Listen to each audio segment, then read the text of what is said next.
plus commencer. Je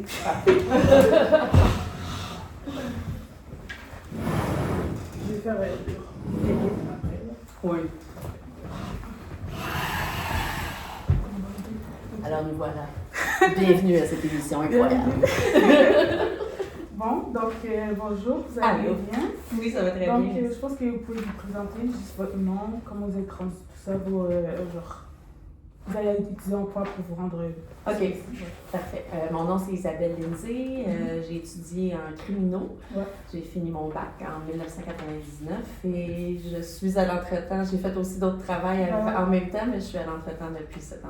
OK, depuis combien de temps? Ouais, ça fait 25 ans. Donc, ma première question, c'est comment décrivez-vous votre organisme? Genre, vos objectifs et tout. Genre, voilà. Fait que, en gros, c'est sûr, comme tu as vu, on est une grosse maison. Donc, la mission de base, c'est on est une maison d'hébergement pour des jeunes en difficulté ou sans abri. Ça peut être des garçons, des filles âgés entre 16 et 21 ans.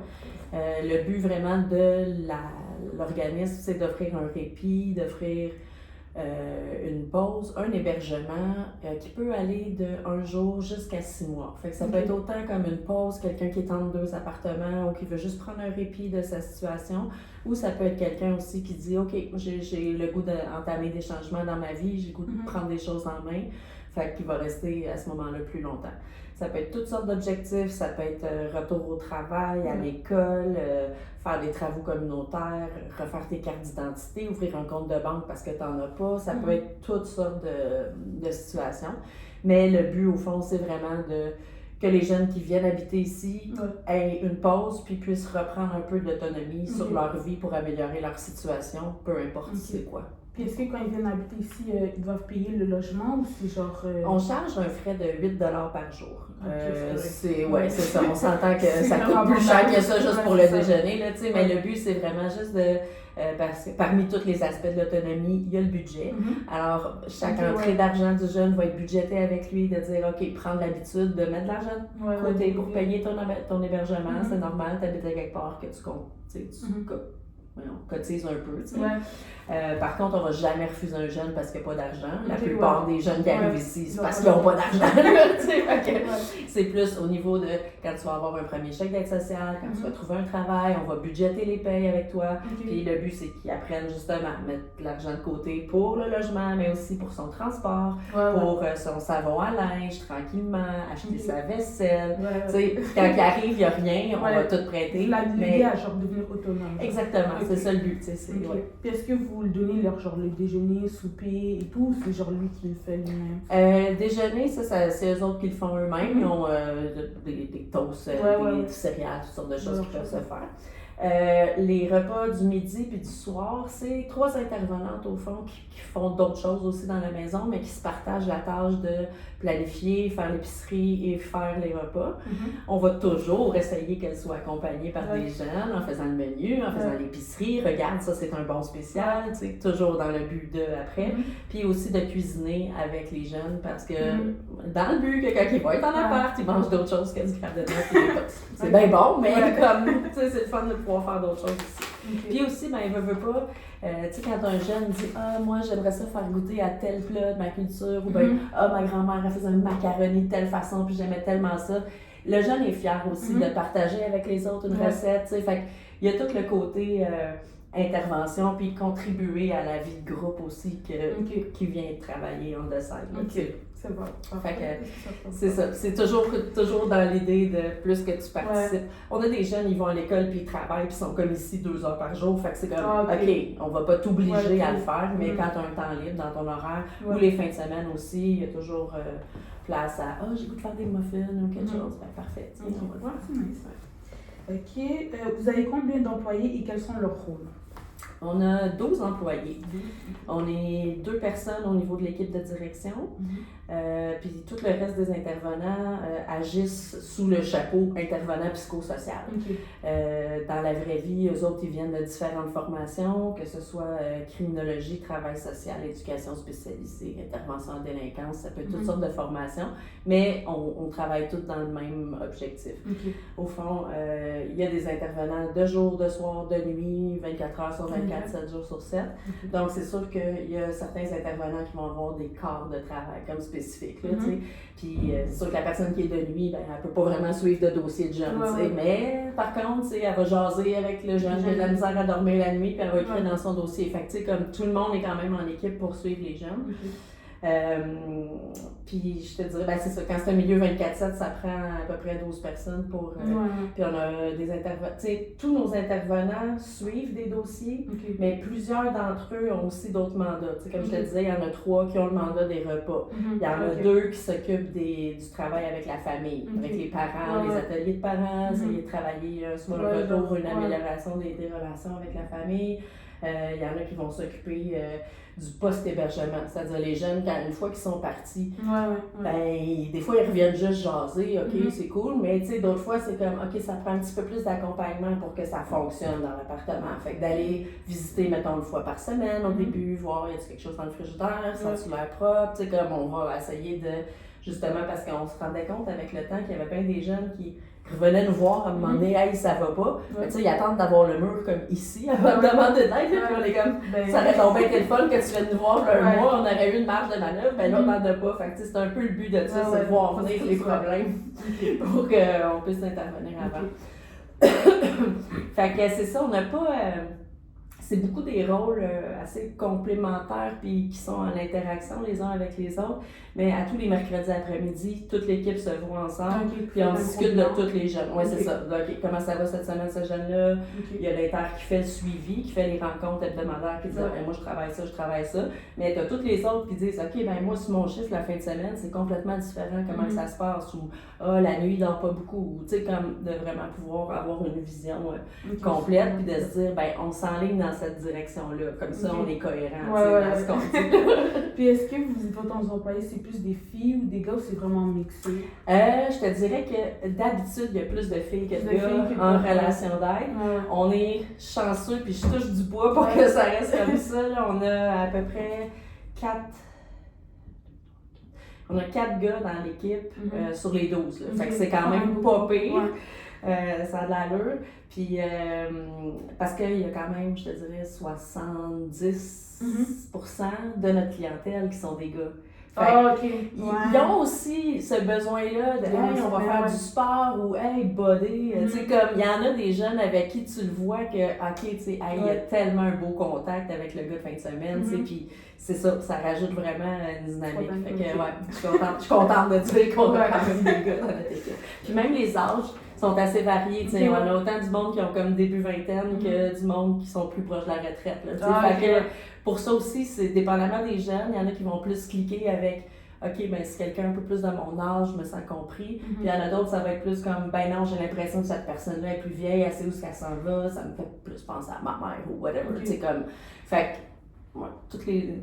On se complète bien. Ouais, c'est ça. Ok. Puis c'est quoi vos budgets? Tu veux dire, mettons, à peu près combien ça coûte? Écoute, ça coûte à peu près, là, 1 200 000 à peu près par année pour rouler la maison. Je te dirais là-dessus, on a peut-être 65% du financement qui vient du ministère de la Santé et des Services sociaux. On a à peu près un 20% qui vient de Centraide du Grand-Montréal qui nous donne de l'argent. Puis on a aussi des programmes, différents programmes, comme le truc que je te disais en post-hébergement, qu'on va suivre les jeunes à domicile, ben, on reçoit une subvention du fédéral pour ça. Fait que c'est comme essayer de compenser le reste du financement avec différents programmes. On peut essayer d'aller chercher de l'argent des fondations pour ci, pour ça.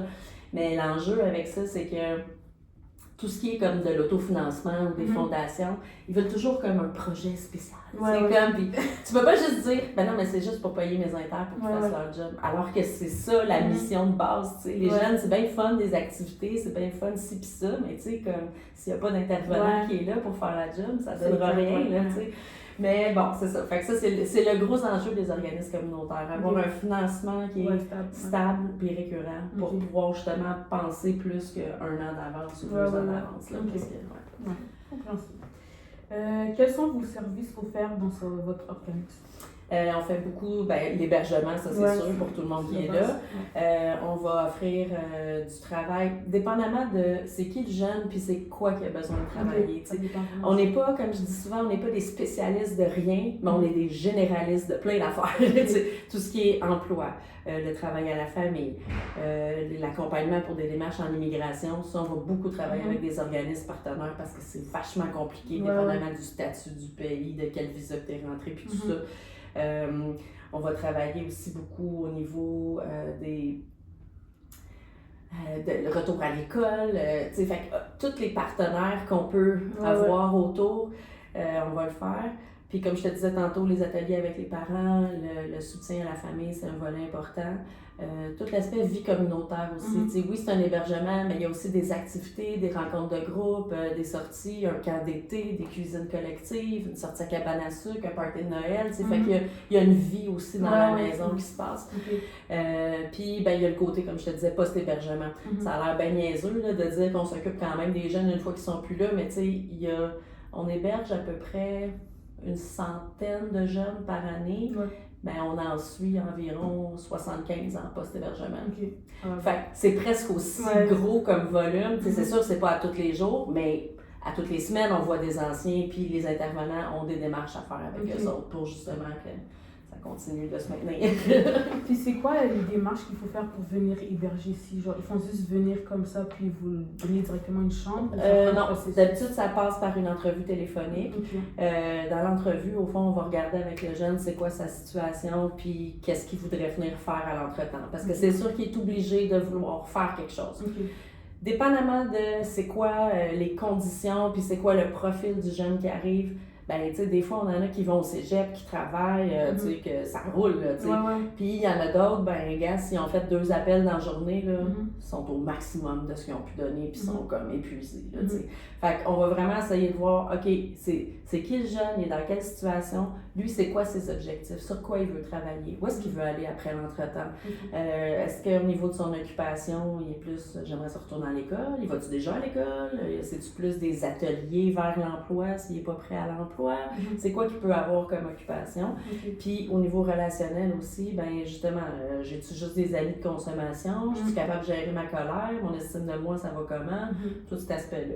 Fait qu'il va se fixer un peu des objectifs sur toutes ces sphères-là, puis il va être accompagné pendant son séjour par un inter qui va le rencontrer à toutes les semaines, que ce soit pour OK, c'est quoi les démarches que tu planifies la semaine prochaine pour atteindre tes objectifs, ou juste comment ça va dans la maison, comment ça va ta semaine, comment ça va. Donc il faut avoir des critères pour entrer, tu peux pas juste genre appeler puis venir. Non, c'est ça. En fait, tu sais, les critères qui fait que tu peux pas venir ici, là, il y a, mettons, un jeune qui serait déjà suivi avec la DPJ, la protection de la jeunesse, parce qu'on considère qu'il est déjà pris en charge par quelqu'un, fait qu'il peut pas venir ici.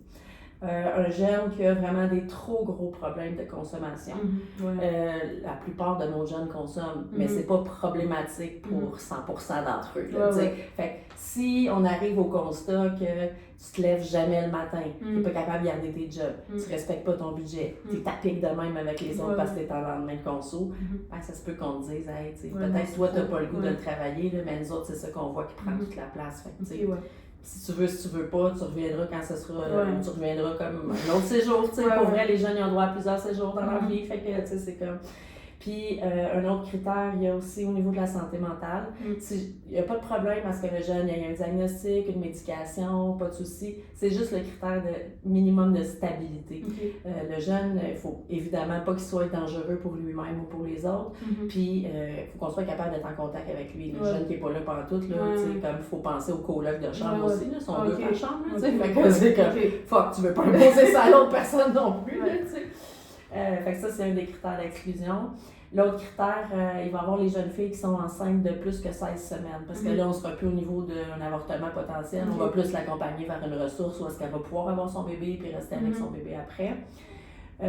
Également au niveau de la violence. Si jamais on a un jeune qui n'est pas en tout capable de gérer, ça se veut un milieu sécuritaire. Il y a bien du monde qui a vécu de la violence, qui habite ici. C'est pas vrai qu'ils vont vivre avec des portes qui claquent, puis du monde qui gueule, puis de l'agressivité. C'est ça, exactement. Fait que ça, c'est pas mal notre limite. Là, OK, parfait. Bon, ça, c'est une question. Comment décririez-vous les comportements que vous devrez apporter dans votre organisme? Les comportements que je voudrais apporter. Ouais, genre, je sais pas comment expliquer ça, genre, les situations, comment vous devez, genre, gérer les personnes qui viennent, genre, vos comportements. Est-ce que vous devez être sociable? Ah oui, ok, c'est quoi, mettons, le savoir-être qu'il faut avoir pour faire ça travail? Ouais, c'est ça. Une bonne écoute, une acceptation de l'autre personne, essayer de ne pas être dans le jugement. Un bon sens de l'humour aussi, parce que c'est vraiment des choses qui aident à dédramatiser des situations, à gérer des conflits, à faire passer des messages. Surtout avec les jeunes, je dirais que c'est quelque chose qui fonctionne bien. Être authentique.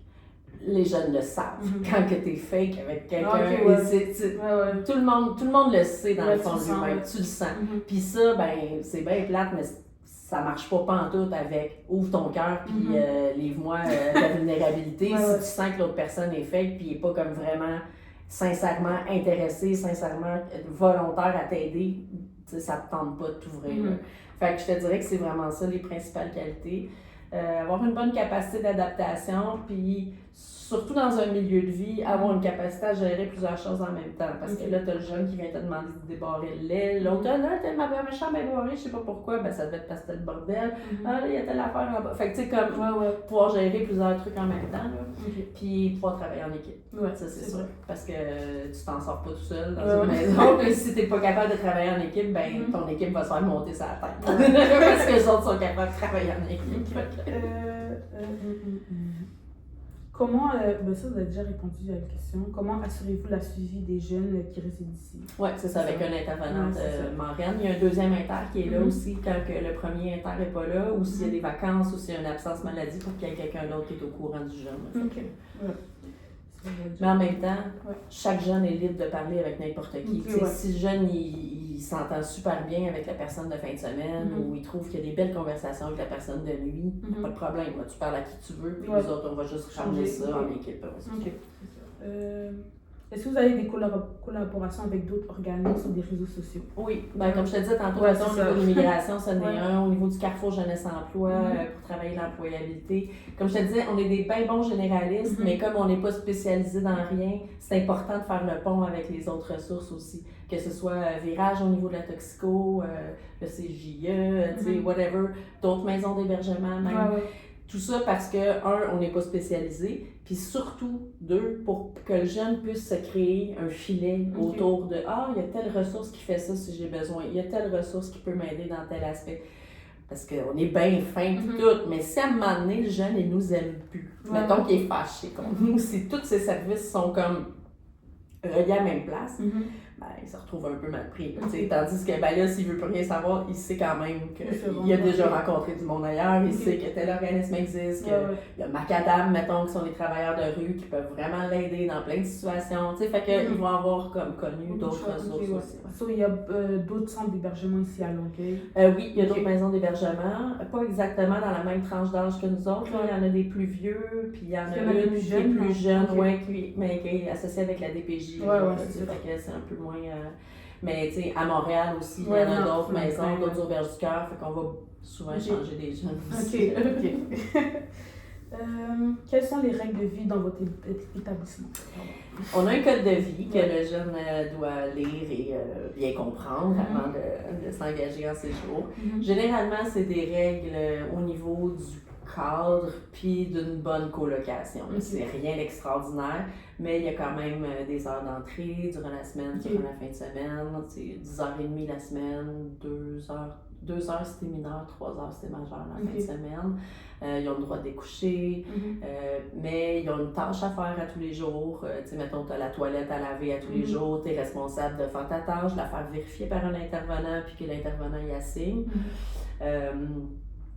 Tu es responsable également de la cohabitation avec les autres. Fait que ça, c'est sûr que. Puis il y a des moments de rencontre de groupe. Il y a 2 rencontres de groupe par semaine. Une qui est vraiment comme un atelier sur un sujet X, Y, Z, violence conjugale, prévention de la fraude, whatever. Puis la rencontre du mercredi qui est plus comme une rencontre de cohabitation. Comment ça va dans la maison? On se donne un défi de groupe. Là. Généralement, ça va ressembler à enlever la mousse de la sécheuse ou arrêter de laisser traîner la vaisselle à quelque part. Comme des défis de colocation. Là, c'est vraiment ça qu'on veut aussi faire pratiquer aux jeunes. Ils vont se retrouver probablement en colocation dans leur vie. Être capable de nommer, hey, ça, je trouve ça difficile quand tu fais telle affaire dans la maison. Fait que, c'est tout cet aspect-là qu'on va regarder avec eux autres. C'est que je m'en allais avec ça. C'était quoi le début de ta question? Quelles sont les règles de vie? Oui, c'est ça. Fait que c'est sûr qu'au niveau du code de vie, il y a quand même certaines choses, mais je pourrais t'en laisser une copie. Oui, c'est ça. Je pourrais t'en laisser une copie si tu veux, mais ça dit les moments qui sont obligatoires d'être là, c'est quoi ta responsabilité, faire ton lavage au moins une fois par semaine, tu sais, par respect pour ton coloc de chambre, là, tu sais. Fait que c'est plus ce genre de truc. Puis est-ce que le coloc, c'est eux qui choisissent ou c'est vous? Non, c'est ça. Fait que ça, c'est plate des fois parce que justement, tu peux avoir du monde qui s'entend très bien, puis là, il y en a un des deux qui s'en va pour. Il a fini son séjour ou il s'en va en appart, whatever. Puis là, il y a un autre coloc qui rentre. Fait que oui. Puis des fois, mettons, la personne ne reste pas longtemps, fait que là, tu as un autre coloc après. Fait que tu sais, effectivement, pour certains jeunes, c'est vraiment difficile.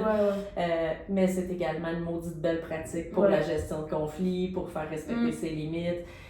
Quand ça va pas, on va faire des rencontres de colocation à deux, avec les deux colocs, puis tout ça. Puis si on voit que ça va vraiment pas, on va faire un changement de chambre. C'est comme, OK, là, essayez de travailler vos affaires, mais tu sais, des fois, tu t'entends vraiment pas avec quelqu'un, puis déjà que tu habites dans la même maison, on n'est pas obligé de pousser jusqu'à la même chambre. OK? Fait que, tu sais, on va essayer de les faire travailler un peu là-dessus. Si on voit que ça marche pas, on va faire un changement. Vous m'avez dit tout à l'heure, c'est les filles avec les filles, puis les gars avec les gars. Oui. Par contre, tu sais, ça peut arriver des fois qu'on a des jeunes qui sont un peu trans.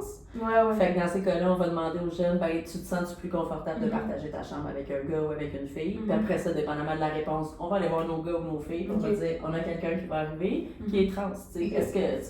Qui est confortable à partager sa chambre? Parce que là, on veut pas l'imposer non plus. On va essayer de respecter. Puis généralement, ça se passe très bien. Parfait. Comment gérez-vous les situations d'urgence ou de crise? Écoute, tout dépendant de c'est quoi l'urgence, c'est quoi la crise. Si on est plus dans des idées suicidaires, on va appeler, si on n'est pas sûr à 100% du niveau d'urgence, on va appeler à l'accès qui est un centre de crise avec le jeune. Ils vont faire une évaluation du risque suicidaire au téléphone. Si on est dans une situation de violence, où est-ce que le jeune se désorganise, puis c'est comme, on peut même pas lui dire va prendre une marche pour te décanter, ben c'est la police, c'est sûr. Situation d'urgence, s'il y a une jeune qui revient qui dit qu'il s'est fait agresser, ben là, tu sais, comme on va regarder avec elle le protocole, on va garder son linge dans un sac, on va comme essayer de l'informer de ses droits, qu'elle pense aussi, l'accueillir là-dedans. Il y a comme toutes sortes de situations. Des fois, c'est des urgences bien plates, là, genre un tuyau de toilette qui pète, puis là, il y a une inondation, puis il y a un refoulement parce qu'il y a de la pluie partout dehors, puis là, en bas, on commence à être inondé. C'est toutes sortes de situations qui peuvent arriver aussi. On a d'avoir un protocole pour à peu près chaque affaire, mais c'est ça, la vie te surprend toujours. Mais les situations avec les jeunes, comme je te dis, généralement, quand on sent que le jeune, ça va pas, il va craquer, on va vraiment l'inviter à aller prendre une marche, mais tu sais, ça peut arriver quand même des situations de désorganisation, mais c'est assez rare, je te dirais. Honnêtement, le fait que c'était quand même un hébergement qui est volontaire, fait qu'on n'a pas non plus un rapport de power trip avec les jeunes. Généralement, il y a une belle relation, ça rit en masse dans la maison. Fait que quand il y a des situations plus difficiles, les jeunes n'ont pas forcément comme réaction de se braquer tout de suite. Ça se peut, mais pour vrai, étant donné le milieu, là, on dit des jeunes en difficulté, ça doit être difficile. Non, il y a bien plus de rire que de côté problème. Est-ce qu'il y a des programmes de formation d'aide vers le travail, le marché du travail disponibles? Pour les jeunes, tu veux dire? Pour les jeunes, genre, est-ce que vous l'aidez à, genre, si quelqu'un veut rentrer à l'école ou au cégep, est-ce que vous l'aidez? On va supporter, en fait, il y a deux façons qu'on peut supporter. Il y a la façon, il y a plein d'organismes en employabilité, justement, le Carrefour Jeunesse Emploi, ils ont plusieurs sortes de programmes pour les jeunes, avec des ateliers de connaissance de soi, de l'orientation, des pratiques d'emploi, et tout ça. Fait que, si on voit que c'est ce qui correspond aux jeunes, on va l'accompagner là-bas. Par contre, si jamais qu'est-ce que je m'en ai avec ça? Y a-t-il un programme de formation ou d'aide vers le marché du travail? Oui, c'est ça. C'est vraiment, on va le référer, le jeune, plus à des partenaires qui offrent ça, plutôt que de le faire nous autres mêmes. Par contre, c'est sûr, au niveau connaissance de soi, puis tout ça, vivre des petits succès dans la maison. Ça, on va le faire avec lui, mais sinon, on va vraiment aller avec les partenaires. OK. Puis, quel type de soutien psychologique ou émotionnel offrez-vous? Des rencontres au moins hebdomadaires avec le jeune qui est en suivi, mais le jeune, n'importe quand, peut venir jaser avec n'importe quel inter.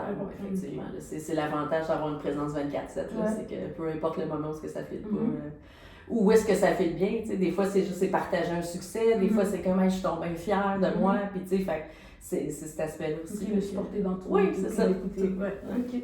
Et ma dernière question, ça serait quel message vous donnerez aux jeunes qui ont besoin d'aide ou qui sont en difficulté, genre?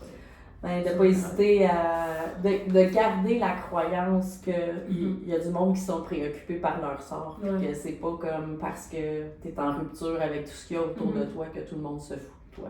Ça vaut la peine d'aller cogner. OK. Parce que ça vient de me revenir ce que je voulais dire tantôt quand tu parlais des programmes qui peuvent aider au retour à l'école. Pour les jeunes qui vont à l'école, qui sont en retour à l'école, on peut payer la passe d'autobus, puis les frais d'inscription ou les livres. Parce que justement, pour donner un petit coup de pouce, puis souligner qu'on valorise qu'on veut valoriser. On a un programme aussi en lien avec la Fondation des Auberges du Cœur, parce que nous autres, on est une maison, mais il y a 32 maisons à peu près comme la nôtre à travers le Québec, puis on a un regroupement puis une fondation. Puis eux autres, ils ont un programme avec les dentistes. Fait qu'il y a plusieurs dentistes à travers le Québec qui, au fond, peuvent offrir des soins dentaires gratuits pour nos jeunes s'ils n'en ont pas. Fait que ça peut passer par là aussi. OK, c'est cool. Donc, voilà, c'était tout. Merci. Ça me fait plaisir. Cool. Puis, voilà. Ça me fait plaisir.